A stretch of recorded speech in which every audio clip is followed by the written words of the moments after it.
Be announced within a moment, within a few seconds, we're told now. He will go up to the podium at the White House. Take a look at this picture. Here's the East Room of the White House. The president is going to be announced. He will come in. He has a carefully prepared statement. The statement has been worked on now, we're told, for the last several hours. They've known about this for a long time over at the White House, but they've been waiting patiently to make sure that everything was ready to go. They've alerted members of Congress, they've alerted world leaders, and now the president will tell us officially bin Laden is dead. Good evening.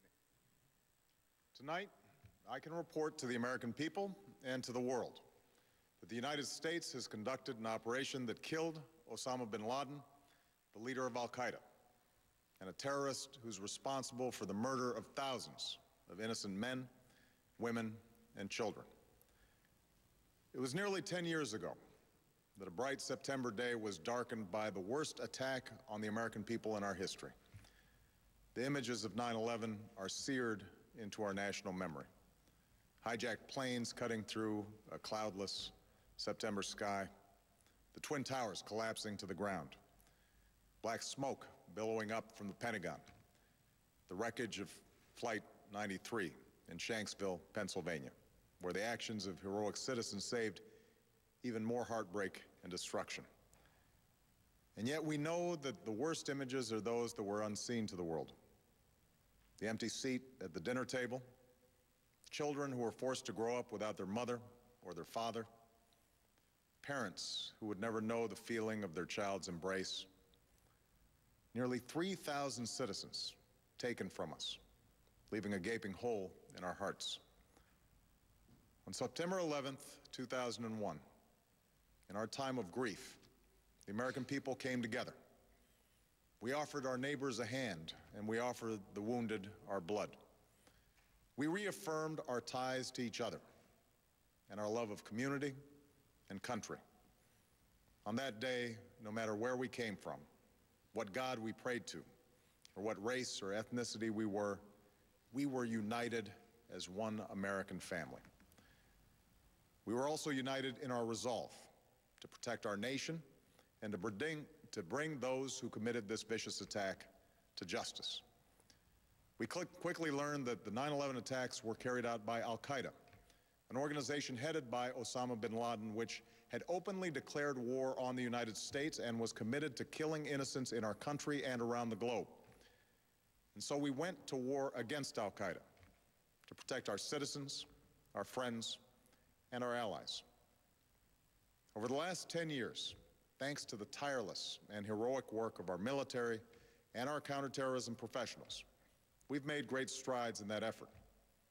We've disrupted terrorist attacks and strengthened our homeland defense. In Afghanistan, we removed the Taliban government, which had given bin Laden and al-Qaeda safe haven and support. And around the globe, we worked with our friends and allies to capture or kill scores of al-Qaeda terrorists, including several who were a part of the 9/11 plot. Yet, Osama bin Laden avoided capture and escaped across the Afghan border into Pakistan. Meanwhile, al-Qaeda continued to operate from along that border and operate through its affiliates across the world. And so shortly after taking office, I directed Leon Panetta, the director of the CIA, to make the killing or capture of bin Laden the top priority of our war against al-Qaeda, even as we continued our broader efforts to disrupt, dismantle, and defeat his network. Then, last August, after years of painstaking work by our intelligence community, I was briefed on a possible lead to bin Laden. It was far from certain, and it took many months to run this thread to ground. I met repeatedly with my national security team as we developed more information about the possibility that we had located bin Laden hiding within a compound deep inside Pakistan. And finally, last week, I determined that we had enough intelligence to take action and authorized an operation to get Osama bin Laden and bring him to justice. Today, at my direction, the United States launched a targeted operation against that compound in Abbottabad, Pakistan. A small team of Americans carried out the operation with extraordinary courage and capability. No Americans were harmed. They took care to avoid civilian casualties. After a firefight, they killed Osama bin Laden and took custody of his body. For over 2 decades, bin Laden has been al-Qaeda's leader and symbol, and has continued to plot attacks against our country and our friends and allies.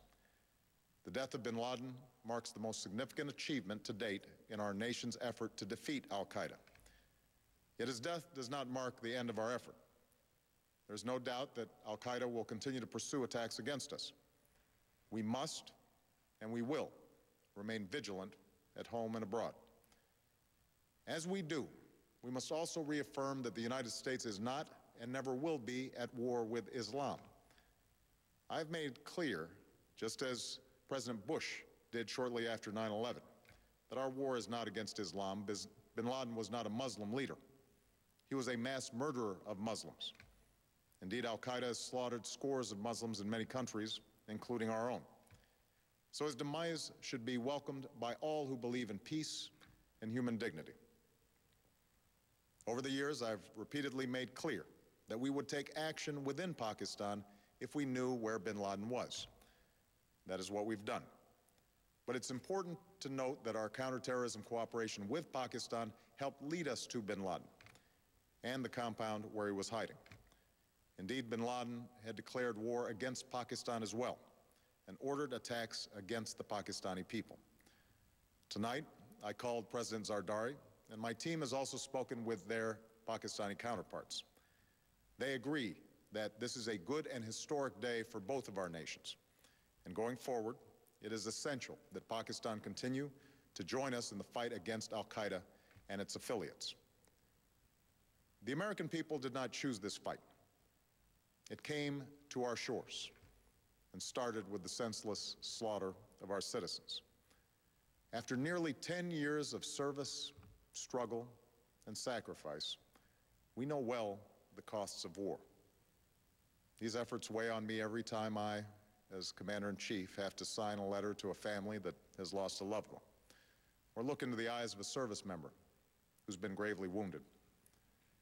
So Americans understand the costs of war. Yet, as a country, we will never tolerate our security being threatened, nor stand idly by when our people have been killed. We will be relentless in defense of our citizens and our friends and allies. We will be true to the values that make us who we are. And on nights like this one, we can say to those families who have lost loved ones to al-Qaeda's terror, justice has been done. Tonight, we give thanks to the countless intelligence and counterterrorism professionals who've worked tirelessly to achieve this outcome.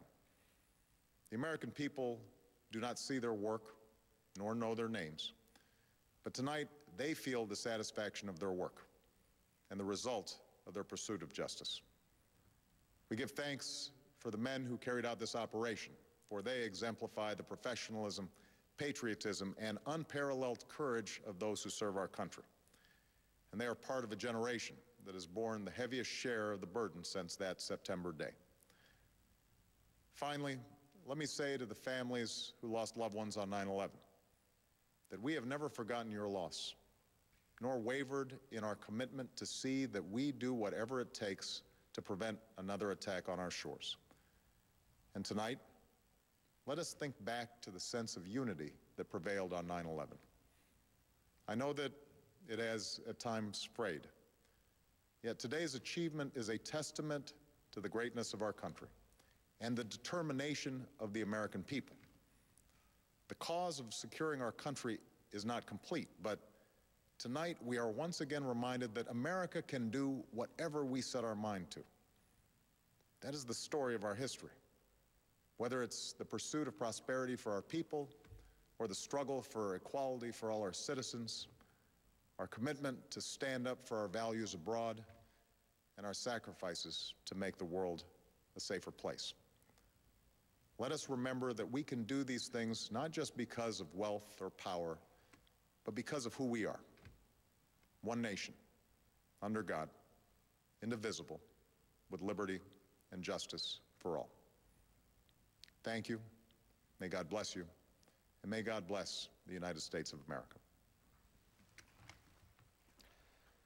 President of the United States making the dramatic, historic announcement. It's all official now. Bin Laden is dead. The president describing in some detail, not all of the detail, but in some detail, how the U.S. intelligence community got wind that bin Laden was hiding somewhere in Pakistan, and that a team was assembled to go there and kill him, capture him, or kill him. In this particular case, they killed him. The president saying they had cooperation from the Pakistani government. He thanked President Zardari of Pakistan for the assistance in this effort. They had the body, they retrieved the body, and they confirmed, in fact, it was bin Laden. I assume they had DNA evidence in addition to other obvious visual sightings of bin Laden. They wanted to make sure they had the right individual. Ed Henry is over at the White House, our senior White House correspondent. The president, he was to the point, and he understood fully what this announcement means, the cheering. I can even hear it now around the world, certainly where you are at the White House.